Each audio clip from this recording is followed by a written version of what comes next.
পুত্তমতে ধনমতে ইতি বালো বিহায়তে আত্তা হে আত্তানো নাতো কুতু পুত্তা কুতু ধনন্তে।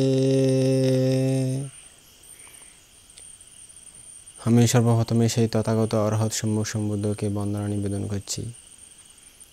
অতঃপর শ্রদ্ধাবান শ্রদ্ধাবতী উপাসক উপাসিকাদেরকে আমার মৈত্রীময় আশীর্বাদ জানাচ্ছি। শ্রদ্ধাবান উপাসক উপাসিকাগণ, পৃথিবীর সৃষ্টির আদিকাল থেকেই মানুষ একে অন্যের প্রতি আকর্ষণ সেটা তখন থেকেই শুরু হয়েছিল। জন্ম জন্মান্তর সেটা মানুষের সংস্কার। যতই মানুষ আধুনিক হয়েছে ততই সে আকর্ষণ সংস্কার ততই বৃদ্ধি পেয়েছে। একজন মানুষের মন বয়সের সাথে সাথে তার মন মানসিকতাও পরিবর্তন হতে থাকে। বিশেষ করে নারীদের বেলায় তাদের যে আকর্ষণ শক্তি, যাকে সে আকর্ষণ শক্তি একবার পেয়ে বসে, অর্থাৎ যার প্রতি তার আকর্ষণ একবার পেয়ে বসে, সে যে কুলেরই হোক, যেই স্তরের হোক না কেন, তাকে সে পাওয়ার জন্য সর্বস্ব ত্যাগ স্বীকার করতে সে রাজি হয়ে যায়। এমন একটি কাহিনী আজকের দেশনায়, কেমন করে একজন কোটিপতির মেয়ে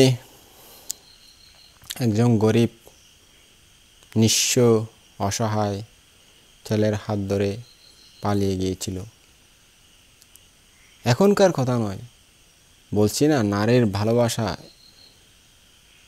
এখন যেরকম, আগেও যে এত কম ছিল সেটা বলা যায় না। তখনও নারীর ভালোবাসার দৃষ্টান্ত প্রমাণ কত গভীর ছিল আজকের এই দেশনাতে বুঝতে পারবেন। তাদের ভালোবাসার স্তর এত গভীরে, সেটা আসলে তারাই বুঝতে পারবেন বেশি। তো শুনুন শ্রদ্ধাবান উপাসক উপাসিকাগণ, ২৫০০ বছর আগেকার কথা, অর্থাৎ বুদ্ধ সমকালের কথা। পুণ্যভূমি শ্রাবস্তী নগর, কুশল রাজ্যের রাজধানীর নাম ছিল শ্রাবস্তী। সেখানে ছিলেন এক ধনী ব্যক্তি। তার ধনের পরিমাণ ৪০ কোটিরও অধিক। তার বিশাল অট্টালিকা, বহু হাতি ঘোড়া রথ গাড়ি, চারিদিকে প্রাকার বেষ্টনী, বাইরের দরজার সামনে সশস্ত্র প্রহরী অর্থাৎ সৈন্যরা পাহারা দিচ্ছেন গেটের মধ্যে। এই ভাগ্যবান লোকটি তার সহধর্মিণী দীর্ঘদিন যাবৎ পুত্রকন্যার অভাব বোধ করছিলেন। তার বিয়ে হয়েছে, কিন্তু অনেক দিন তারা পুত্রকন্যা লাভ করতে পারেননি। তাই তারা ততদিন সর্বতোভাবে সুখী হতে পারেননি। পরিশেষে বহু পুণ্যকর্ম করার ফলে এবং সাধনার ফলে লাভ করলেন এক কন্যারত্ন। আনন্দিত হলেন জনক জননী। কন্যাটির প্রতি তাদের অগাধ স্নেহ মমতা। কন্যাটি বর্ধিত হতে পরম যত্নে ও সুখে তাদের সমস্ত ব্যবস্থা করা ছিল। সে ছিল দেবীর প্রতিমার মতো সুন্দরী। তার চোখে মুখে প্রতিভার উজ্জ্বল দীপ্তি। মাতা পিতা আদর করে তাকে ডাকতেন মণি। মণি ডাকলে হেসে খেলে ছুটে আসতো সেই ছোট্ট মণিটি। ৫ বছর পরে ছোট্ট মণিটি একটু বড় হয়ে গেল। হেসে খেলে মণির দিন কেটে যায়। দনিল দুলালি মণির এমন একটা বাসভবন হওয়া চাই যা অত্যন্ত সুন্দর ও মনোরম, আলো বাতাস ও সুখ স্বাচ্ছন্দ্যে পরিপূর্ণ। অচিরে প্রাসাদ তৈরি হলো দিব্য বিমানের মতো, সজ্জিত হলো চারুশিল্পে, চারপাশে রচিত হলো সুন্দর পুষ্প উদ্যান। মণি ফুল দেখে খুশি হয়, উদ্যানে খেলা করে মহা আনন্দে। ফুলের সাথে সে কথা কয়, হাসে, অভিমান করে। ফুলগুলিও যেন প্রফুল্ল হয়ে হাসে, তার কোমল হাতের স্পর্শ পেয়ে ফুলের সর্বাঙ্গীন যেন বয়ে যায় আনন্দের হিল্লোল। জ্যোতি, মালতী, কামিনী, মাধবী ও মল্লিকা প্রভৃতির সঙ্গে সে যখন সকিত্ব পাতায়, তখন তাদের সঙ্গে সে মিলে যায়। সেও যেন সুন্দর এক কুসুম স্তবক। এমন সময় এই সুখী পরিবার আলো করে এক সুন্দর পুত্র সন্তান জন্ম হলো। তখন মনির আনন্দ কে চায়? শিশু ভাইটিকে সে আগলিয়ে রাখে সারাক্ষণ, কখনো কোলে নিতে চায়, কখনো ছোট ছোট আঙ্গুল দিয়ে খেলা করে, কখনো নাক টেনে দেয়, কখনো ললাটে চুম্বন দেয়, কখনো মুখে কিস দেয়। হেসে লুটিয়ে পড়ে আনন্দে মাকে বলে, মা, খোকনমণি আমায় ডাকবে দিদিমণি, কেমন তাই না? মা মৃদু হেসে বলেন, হ্যাঁ মা, ডাকবে। তোরা ভাই বোন আমার বুক জড়িয়ে সোনার সংসার উজ্জ্বল করে বেঁচে থাক। এই বিশাল ভবনে এই দুজন মাত্র ভাই বোন, তাদের দেখলে জনক জননীর অন্তর যেন পরম শান্তি ও তৃপ্তিতে ভরে ওঠে। তারা সকল দিক দিয়ে সুখী, সুখের দিন তাদের সুখেই কেটে যাচ্ছে। ওই এলাকার মধ্যে কিছু দূরে এক দরিদ্র লোক বাস করত। ওই লোকের একটা সন্তান হয়েছিল। সন্তান হওয়ার পরে তারা কোথায় চলে গেল কি জানি। ছেলেটি পিতৃমাতৃহীন অনাথ হয়ে রয়ে গেল। তার বয়স 8 কি 9 বছরের মতো হবে। পরিধানে ছিন্ন মলিন একখানা ছোট কাপড়, ময়লা শরীর, দেহশীর্ণ, মুখ ফাণ্ড বিশুষ্ক। এর মধ্যে দিয়েও তার দেহকান্তি যেন উকি মারছে। তার চোখ মুখ অঙ্গ প্রত্যঙ্গ সুলক্ষণযুক্ত। দেখলে ছেলেটির প্রতি খুবই করুণার সঞ্চার হয়। সেদিন শ্রাবস্তীর সেই ধনপতি কর্মস্থান থেকে ফিরছিলেন নগর পথে।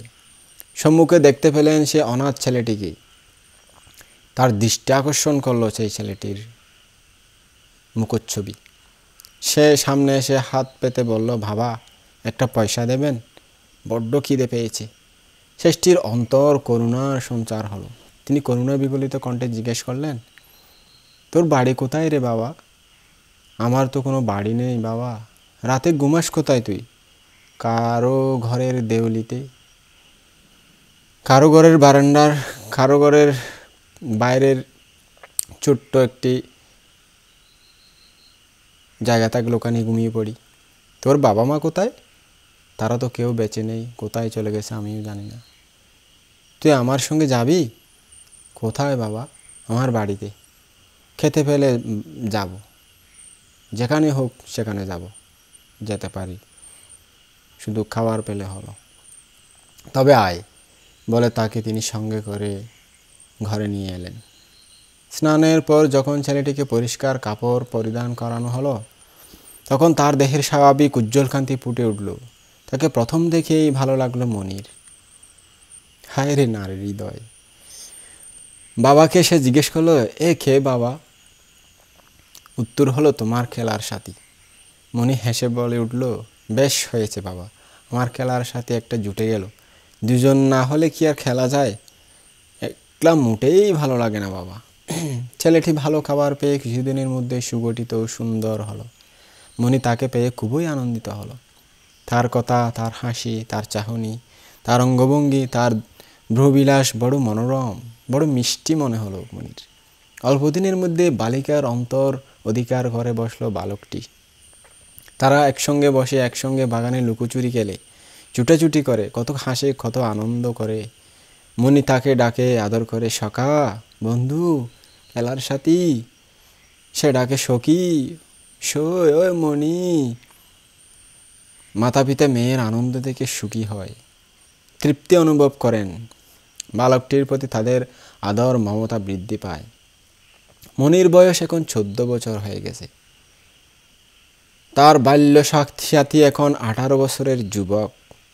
তাদের ক্রীড়া কৌতুক এখন অনেকটা সংযত হয়ে এসেছে। ছোট্টকালের সেই ক্রীড়ায় আর এত বেশি সময় ব্যয় করে না।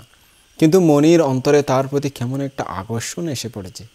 তার সখাকে ক্ষণকাল না দেখলে সে অস্বস্তি বোধ করে। ওই যে বর্তমানে দেখেন না, একটু বাপ হলেই ফোনে যদি একটু দেরি হয়, ফোন যদি ধরতে একটু দেরি হয়ে যায়, তখন তার মনে কি কি ভাবনা এসে যায়। তখনকার যুগেও ওরকম আর কি, একটু যদি না দেখে কি কি মানে মনে কত কিছু এসে যায়, অস্বস্তি বোধ লাগে। নিরানন্দের ছায়া পড়ে তার মনস্থলে। নানান অজুহাত ও খুঁটিনাটি কাজ করিয়ে তাকে রাখতে চায় চোখের সম্মুখে, তবুও তাকে বাইরের কাজেই অধিক সময় ব্যস্ত থাকতে হয়। এরূপে চলে দিনের পর দিন, মাসের পর মাস। অনুরাগের গাঢ় রেখা অঙ্কিত হলো উভয়ের মানসপটে। আকর্ষণ শক্তি দুজনকেই জানান দিল তারা একজনের প্রতি একজন কত অনুরক্ত। মনি এখন 16 বছরের যুবতী। যৌবনের উজ্জ্বল লালিত্য বিকশিত হয়ে ওঠে তার সর্বাঙ্গে। মনে হয় অনুরাগে রঞ্জিত, কামনা বাসনায় বিবাসিত, অভিভূত। যৌবনের উন্মাদনায় কামিনীগণ হিতাহিত জ্ঞান শূন্য হয়ে পড়ে। অপসারিত হয় লজ্জা, ভয়, আত্মমর্যাদা বোধ। যুবতী মনির মোহনী মায়ায় মোহন পাশে আবদ্ধ হয়ে পড়ল নবীন বাল্য সখা। সে এখন মণিগত প্রাণ। প্রিয়াকে প্রসন্নময়ী দেখলে তার আনন্দের সীমা থাকে না। যেমন ধরেন না, বর্তমানে গার্লফ্রেন্ডকে যদি কিছু কিনে দিয়ে বা কিছু একটা করে খুশি রাখতে পারে, তাহলে তার যে সবচেয়ে সেরা সুখটি মনে হয় সে তখনই পায়। তার বেলায়ও ওরকম হয়েছিল আর কি। ভালোবাসা এমনই হয়। মনের আশা আকাঙ্ক্ষা মেটাতে পারলে সে তৃপ্ত হয়, তুষ্ট হয়। কামিনী খামানলে হলো তাপিত, সন্তাপিত, বিচলিত। বিলাসিনীর বিলাস চাঞ্চল্যে মোহিত হয়ে সে অনলে ঝাঁপিয়ে পড়ল তরলমতি যুবক। কামিনীর কামনা হলো চরিতার্থ। মনির ললাট লিপিটে ঘোর কৃষ্ণ মসির রেখাপাত হলো। আর যুবকের, তার কর্মের ফল আরো ভয়ঙ্কর। বড় অশুভক্ষণে ঘটেছিল তাদের প্রথম দৃষ্টি বিনিময়। শ্রাবস্তীর অন্য প্রান্তে অপর এক ধনী ব্যক্তি বাস করত। তিনিও শ্রেষ্ঠী নামে খ্যাত ছিল।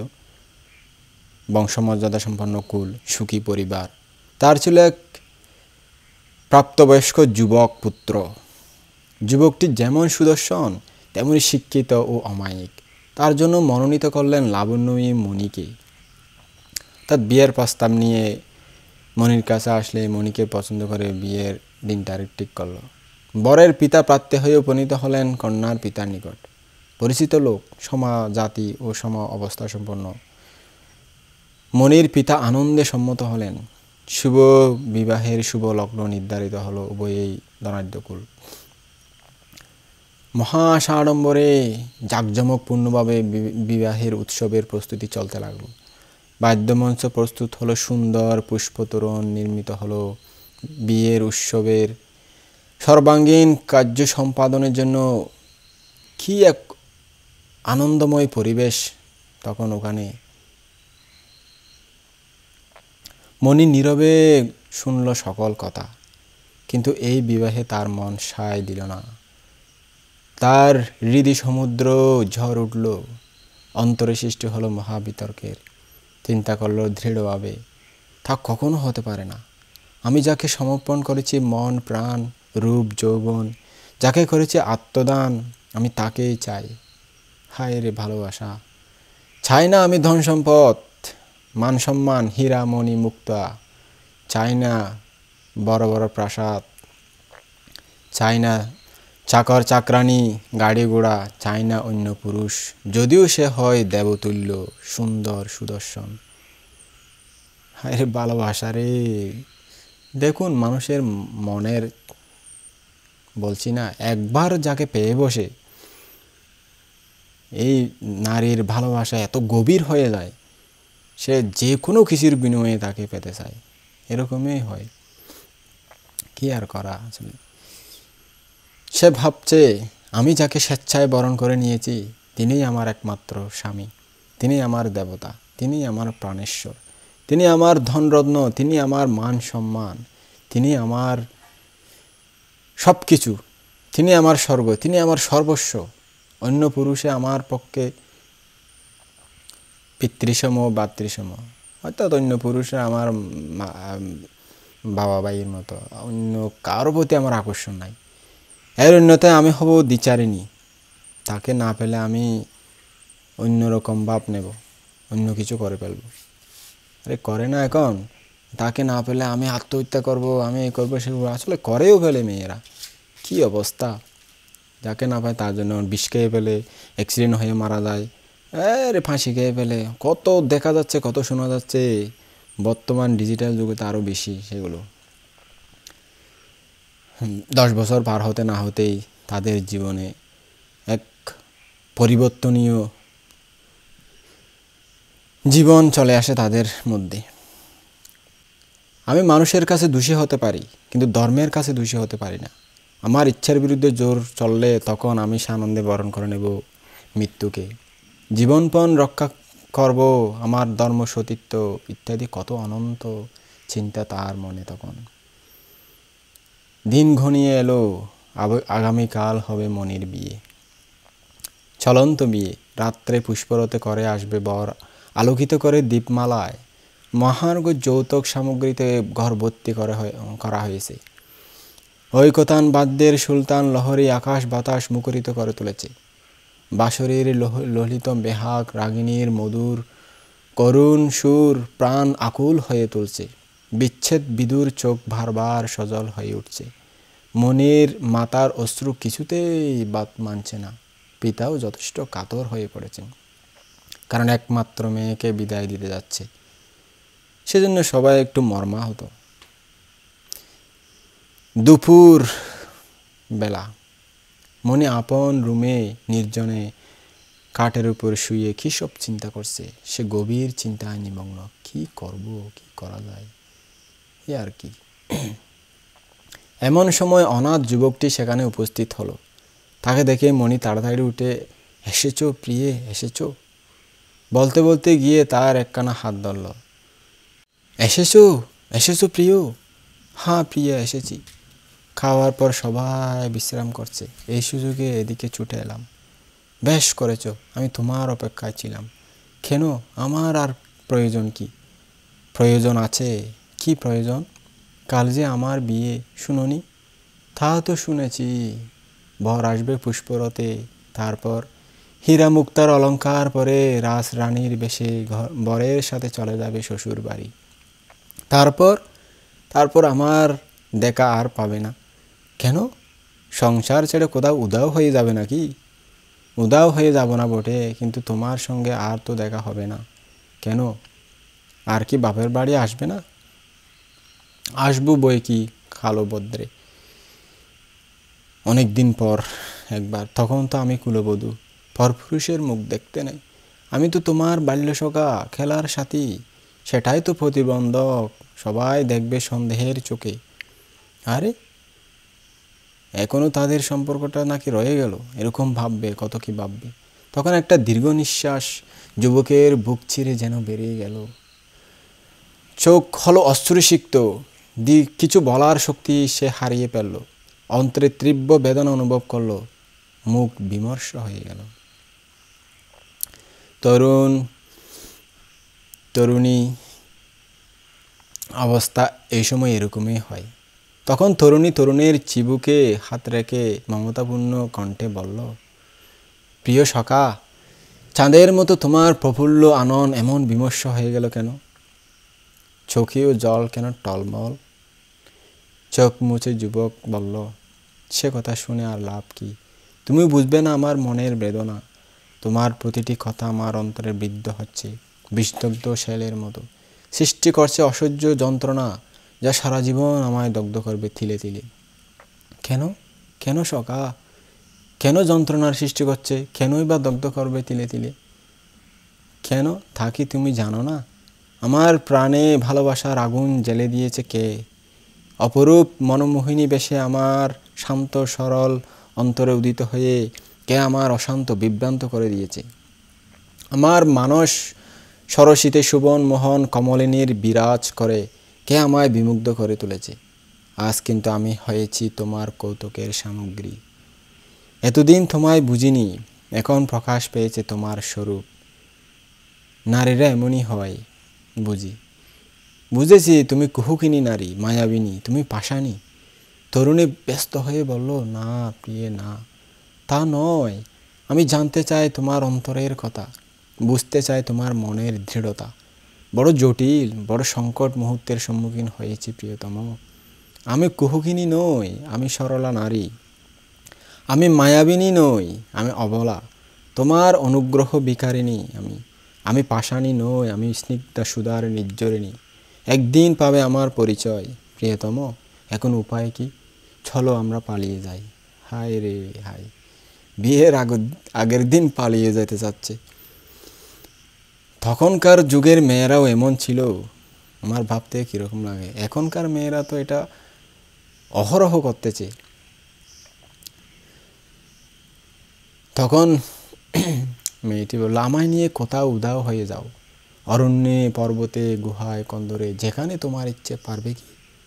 তরুণীর কথা শুনে যুবক অবাক হয়ে তার প্রতি চেয়ে রইল। তরুণী বলল গাঢ় স্বরে, কি পারবে না? ক্ষুব্ধ স্বরে বলল তরুণ, কৌতুক করছ না তো? আমার সাথে দুষ্টমি করছো না তো? কৌতুক নয় প্রাণেশ্বর, আমার অন্তরের কথা। বিস্ময় চোখে চেয়ে যুবক বলল, কি যে বলছো তুমি? কিছুই বুঝতে পারছি না। চিন্তা করে কথা বলো। আমি হলাম অজ্ঞাত, কুলশীল, অনাথ, নিতান্ত দরিদ্র, তোমাদের আশ্রিত সেবক কর্মচারী। আর তুমি হলে ধনীর দুলালি, জ্যোতিকা স্তবকের মতো সুন্দরী তরুণী যুবতী, ফুলের মতো কোমল দেহ সুখে বর্ধিত। তোমার বরাঙ্গের শয্যা হীরা মুক্তার অলঙ্কার পরিধানে সূক্ষ্ম পট্টবসন সুবাসিত তৈলে সিক্ত করা হয় তোমার ভ্রমর কৃষ্ণ সুদীর্ঘ কেশরাশি। রাজপুত্রের মতো আসছে তোমার, যার অপার ঐশ্বর্য, কত দাস দাসী চাকর চাকরানি হাতে গোড়া খাবে রাজভোগ, থাকবে রানীর সুখে। আমার নিয়ে নিঃস্ব খাঙ্গালের সঙ্গে তুমি যাবে কোথায়? কোন সুখেই বা থাকবে? এ কি তোমার পরিহাস? পরিহাসেরও একটা সময় আছে। পরিহাস? অমন কথা বলো না প্রিয়তম, তা শুনলে প্রাণে বড় ব্যথা পাই। আমি ধন মান ঐশ্বর্য কিছুই চাই না। চাই না হীরা মুক্তা, চাই না হর্ম প্রাসাদ দাস দাসী। আমি চাই তোমায়। তুমি আমার ঐশ্বর্য, তুমি আমার মণিমুক্তা, তুমি আমার অঙ্গের ভূষণ, তুমি আমার আনন্দ, তুমি আমার সুখের উৎস। বাল্যসখা, তুমি চন্দ্র, আমি চন্দ্রিকা। তুমি অনন্ত আকাশ, আমি আকাশে গাত্রে সৌদামিনী। তুমি সর্বর, আমি সর্বর আশ্রিতা কমলিনী। তোমায় দিয়েছি তোমার আমার মন প্রাণ। যুবক সব কিছু শুনতেছে, আর এমন কিছুই অবশিষ্ট নেই যা দিতে পারি অপরকে। সবই তো উজাড় করে দিয়েছি তোমায়। আমার আর কি আছে কাউকে দেওয়ার বাকি? তুমি আমার ধর্ম, তুমি আমার পুণ্য, তুমি আমার কাম্য। আমি চাই একমাত্র তোমাকেই। কত গভীর ভালোবাসা দেখুন। চিন্তা করছে না গিয়ে কী খাবে, কীভাবে থাকবে, কোথায় থাকবে, কিন্তু ওই যাকে একবার ভালোবাসা আকর্ষিত করে ফেলেছে, সে তাকে ছাড়া আর কিছুই চিন্তা করতেছে না, সে শুধু তাকেই চায়। আমি এরকম ঘটনার একবার সম্মুখীন হয়েছিলাম। আমার একজন ফ্রেন্ডের সাথে হয়েছিল একবার। ওনার কিছু নাই, উনি এত নিঃস্ব, কিন্তু ছেলেটি ছিল খুব সুন্দর, স্মার্ট। তাকে দেখে একটা মেয়ে তাকে বিয়ে করবেই করবে, সব কিছুর বিনিময়ে হলো, কিছুই লাগবে না। সে বলতেছে কিছুই নাই আমার। তার বিয়ের আসন থেকে বিয়ে পড়ানোর জন্য বসে গেছে, সেখান থেকে পর্যন্ত বলতেছে কল করে, তুমি যদি এখন রাজি হও আমি এখনই চলে আসব। কী যে আকর্ষণ! আমি ছিলাম তখন ওর সাথে। ও আমাকে বলতে বলতে মানে ঘটনাগুলো আমি হাসতে হাসতে আর কি আর বলবো। আরে কি অস্থির কাণ্ড, নিজের চোখে দেখা একটা ঘটনা। আসলে মানুষের মন কত মানে গভীর হয়, তখন আমি বাস্তব জীবনে দেখেছি ওই আমার এক বন্ধুর এই ঘটনাটি থেকে। আর এই ঘটনাটা পরে আমি যখন বই পড়েছিলাম তখন অবাক হয়েছিলাম, আরে এত গভীর ভালোবাসা কীভাবে হতে পারে, সত্যি কিনা। যখন ওই বাস্তবের সম্মুখীন হয়েছি তখন বুঝতে পারছি আসলে এরকম হয়ে থাকে। একমাত্র তার জন্য তার মন পাগল হয়ে যায়, সেটা প্রথমবারের ক্ষেত্রে হয়, কিন্তু এখন তো অহরহ বার হচ্ছে। ভালোবাসা একবার চলে যায়, আবার এসে যায়, আবার চলে যায়, এরকম কিন্তু বারবার করলে এগুলো তেমন হয় না। কিন্তু প্রথমবারের ক্ষেত্রে নারীদের বা নরের মন এতটাই আকর্ষিত হয়ে যায় যে সেগুলো ছাড়া তখন আর বয়সের কারণে এগুলো ছাড়া আর কিছু বুঝে না। সত্যি সত্যি প্রিয়, যা শোনালে তা কি তোমার সরল অন্তরের একান্ত সত্যি কথা? বলল যুবক। হ্যাঁ প্রাণনাথ, সত্যি আমার সরল অন্তরের তা একান্তই সত্যি কথা। চলো সখা, আমরা পালিয়ে যাই, দেরি করার আর সময় নাই। আজ রাতের অবসানে ভোরের অন্ধকারের আগেই এই দেশ ছেড়ে চলে যেতে হবে। কিন্তু প্রিয়া, তোমার বাবাকে আমায় ক্ষমা করবেন? তিনি আমায় নিশ্চয় হত্যা করবেন। আরে সখা, আমরা পালিয়ে যাব, উদাও হয়ে যাব, দূর দূরান্তের চলে যাব, এই দেশ ছেড়ে অন্য দেশে। সখী, আমার ভয় হচ্ছে, দেখো আমার বুক হাত দিয়ে দেখো কেমন দুকদুক করছি।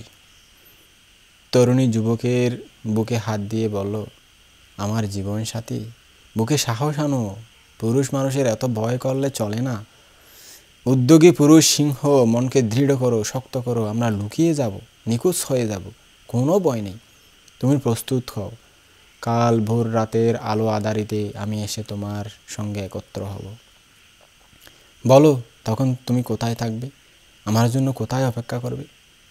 যুবক চিন্তাযুক্ত হয়ে বলল, প্রিয়া, তুমি কি সত্যি বলছো? হ্যাঁ প্রিয়া, তুমি যে কি ভয়ঙ্কর কথাই বলছো তা আরও একটু ভালোভাবে চিন্তা করে দেখো তো। আমার সঙ্গে গিয়ে প্রথমেই তোমাকে বরণ করতে হবে দারিদ্র, নিঃস্ব অবস্থা, দুঃখ ভারাক্রান্ত করে তুলবে জীবনকে।